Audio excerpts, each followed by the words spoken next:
All right, guys. So we're coming to you with some guerrilla boxing. We had some Negro League fighters in action tonight. You know, when I say Negro League fighters, let me just confirm what I mean. I don't necessarily mean like just just because they share a certain like pigmentation that they're counted out. You know, they're like classified as like basically I want to say they're classified quote unquote special because of their pigmentation. I don't want to go into that, okay? It's just that certain attributes that they have make them that. You know what I mean? As I said before, Bivol is now part of that because, again, I'm going to say it before and I'll say it again. What Bivol did was absolutely awesome. Okay? What he did was absolutely awesome, man. He was awesome. Okay? He did basically what the boxing media said he couldn't do. What 99% of racist Canelo fans said he couldn't do. What the judges said he couldn't do. What his own promoter said he couldn't do. And he did it in such a classy, poker face, stoic, and screwball way. I always liked Bivol, but you know, it made me grow to like him even more. Okay? I was put onto Bivol probably when he fought Guerilla, you know, and knocked him out because, you know, I like my Cuban fighters. And so when he knocked out Guerilla, I was like, ah, crap, bro. Another Cuban took an L.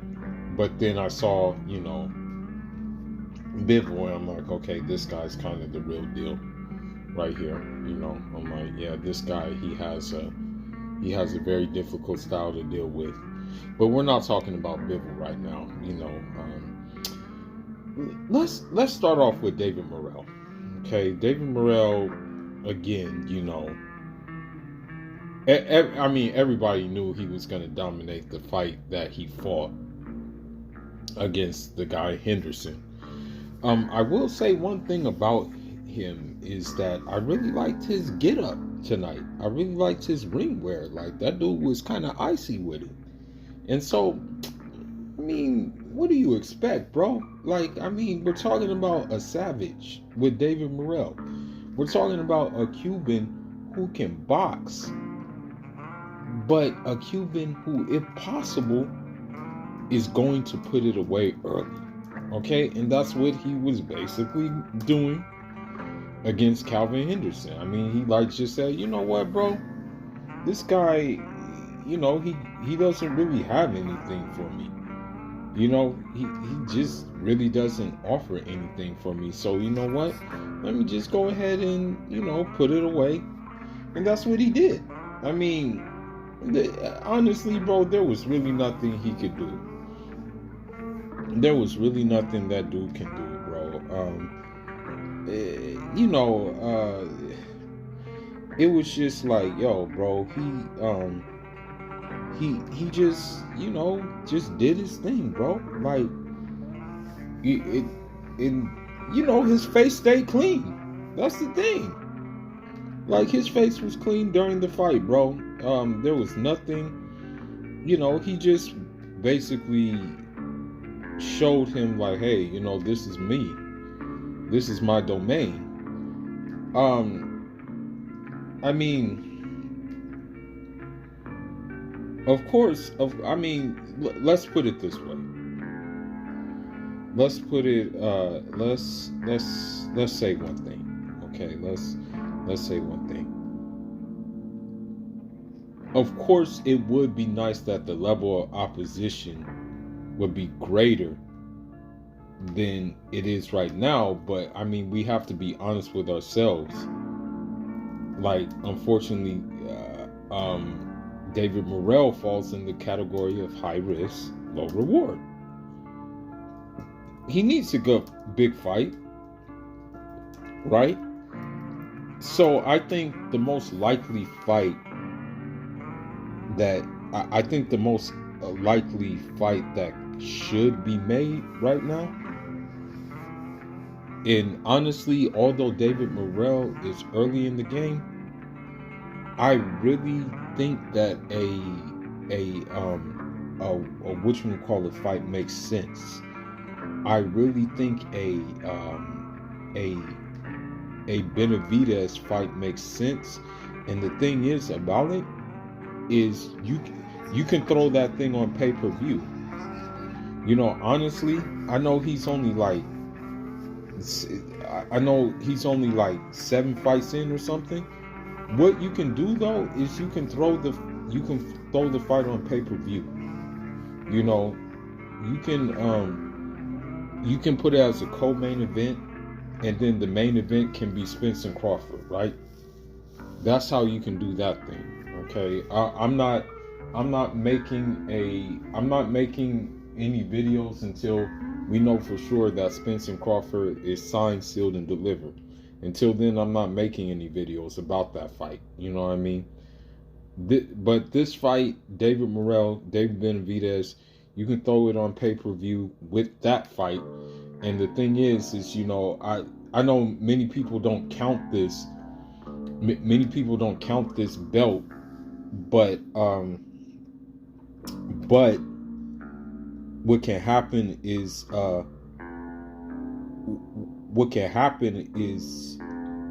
that it can be I guess you could say it can be for David Benavidez's lineal championship, because I think, if I'm not mistaken, David Benavidez, he's still the lineal champion at 168, if I'm not mistaken, since he didn't actually get beat. He got beat on the scales, so I don't think that lineal thing went to Canelo. You know, I think the lineal stayed with it stayed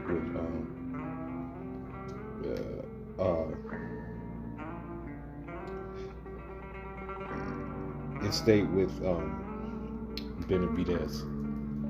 So congrats to him. I mean, I saw it coming. I mean, his last fight, he did the same to Atlantis Fox. I think that was in 4 rounds too. You know, I believe, if I'm not mistaken, he did it in 4 rounds as well. So, yeah, man. Like, I mean, everybody who knows David Morrell knew that he was about to, like, really hurt that dude, and I mean, he did. Kudos to him. Yeah, I think that fight with Benavidez or Caleb Plant fight makes the most sense. You know, I really don't think David Morrell is even fighting to his highest abilities right now. I think, like, honestly, he just kind of taking it easy, you know.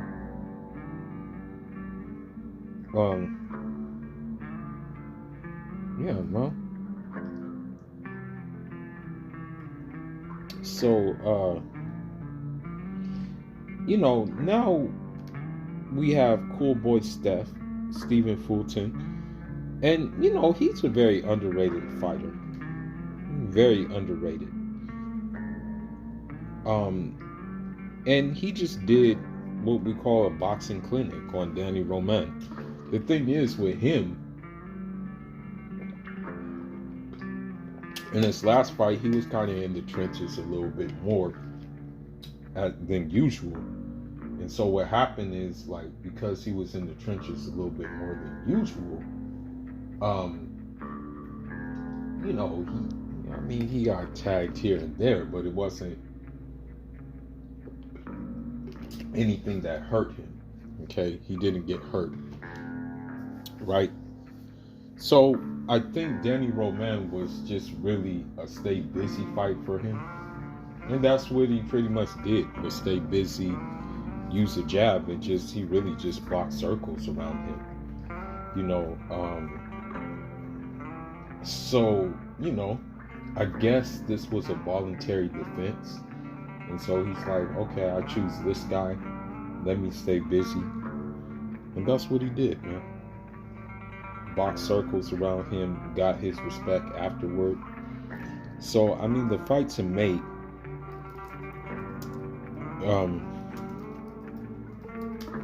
but it's going to be hard to, it's going to be hard to make that fight.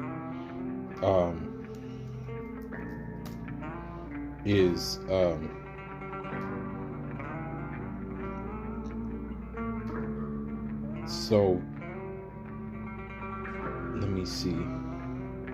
Super bantamweight champion. Yeah, he's a super bantamweight. Super bantamweight boxing champion. So the best thing to do would be, but then here's the problem. I know they're gonna play that whatchamacallit game, that other side of the street game. I know for a fact that's gonna present its ugly head in this affair. So you have I want to say Stephen Fulton, WBC, WBO champ, and then you had Murodjon Akhmadaliev, who has the WBA and the IBF belt. The problem is he fights on the zone.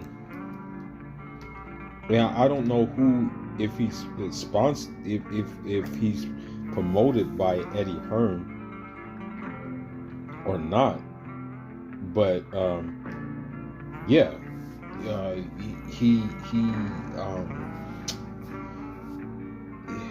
PBC ain't gonna send Stephen Fulton over there, on the zone. He's not gonna do that. They're not gonna do that. That we might as well just shut that down. That's gonna happen. Him going to fight on the zone. But I mean, hopefully this fight can be made, man. Hopefully it can be made, because it would be cool. It'd be cool to bring all the belts together. It seems like it's an undisputed season right now. We're getting more undisputed champions, which brings me to my next point. Congratulations to Lord Haney, Sayed Haney. He is now undisputed. And what can we say about the fight? I mean, one-sided, basically. I mean, when you watch the fight, the thing that Kambosos was doing most of the fight was smothering his work. That's the main thing that he was doing, was he was trying to smother his work.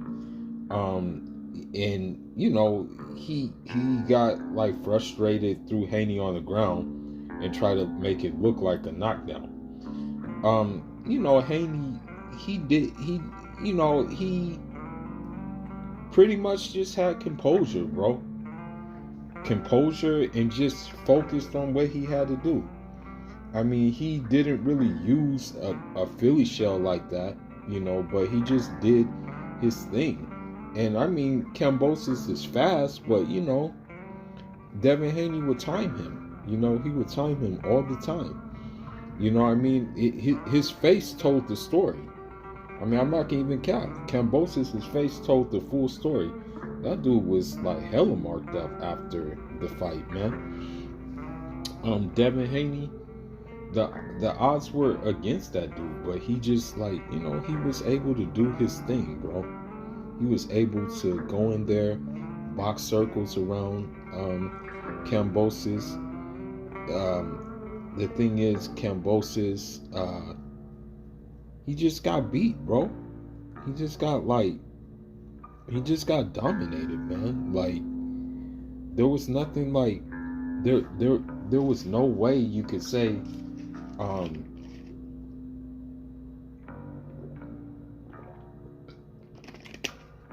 There was no way you can say Kambosos was winning that fight. You know what I mean? It was just, I mean, it that fight. Okay, the Haney Kambosos fight. What that fight reminded me of. It reminded me of. Let me think of a Floyd fight. It kind of like played out like. It kind of played out like the second whatchamacallit fight. The second Maidana fight, when the guy is just trying to be overly aggressive, trying to smother his work, a lot of holding and things like that, but the other guy is just pretty much selecting his shots, and those shots that he's selecting are hitting their target. You know what I mean? The one thing about Devin Haney, though, that, as just, I guess, a boxing fan, that I wanted to see more, but I guess, he had a target to hit, and the target was there to hit. I would like to see Devin Haney. I would have liked to see Devin Haney go to the body more, because like it seemed like he didn't go to the body a lot. That was one thing about it, is that he didn't do a lot of body work, and I'm pretty sure, like, if he did a lot of body work, he would have been able to like put it on him. But a couple of times in the fight, he was he got hurt. He kind of hurt him. He kind of hurt Kambosos. I think there was one time where he hit him with he got through his guard and hit him with an equilibrium shot, which caused Kambosos to hold.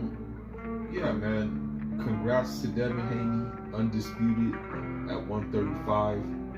Of course, Ryan Garcia with his Twitter fingers, they're ever so busy. He had the nerve to call the fight boring, but it's like, bro, your last fights have been not exciting, so please, shut the hell up. Please shut the hell up.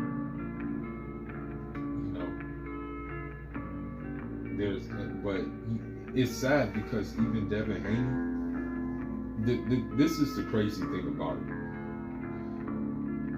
The internet is not as excited as Devin Haney becoming undisputed as they were when Canelo became undisputed. And it's more significant that Devin Haney is undisputed because he did it in Australia.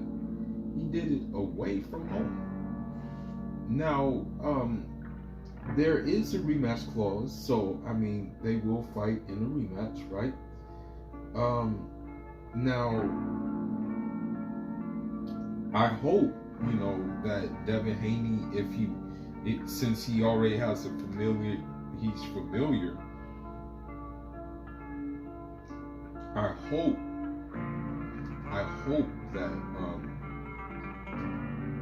hope that which we call it will put on the gas, right? I hope that he'll put on the gas, and he will I want to say he will stop him in the next fight. You know what I mean? That's what the hope would be. I guess he just wanted to like stay composed and not fight him in the way that he fought Jojo Diaz, but I guess because he was in enemy territory, he couldn't really risk. I want to say he couldn't risk. He couldn't risk maybe leaving himself open and maybe getting accidentally caught with a knockdown, so he just played it cool. Yeah, I don't blame him. I mean, that's fair. It's fair enough. But anyhow, man, let me know what y'all thought about the fight. Let me know who y'all thought had the best performance in the fights, but also consider the level of opposition in which they fought too. Anyhow, Hula signing out. Leave your thoughts, leave your comments. Njad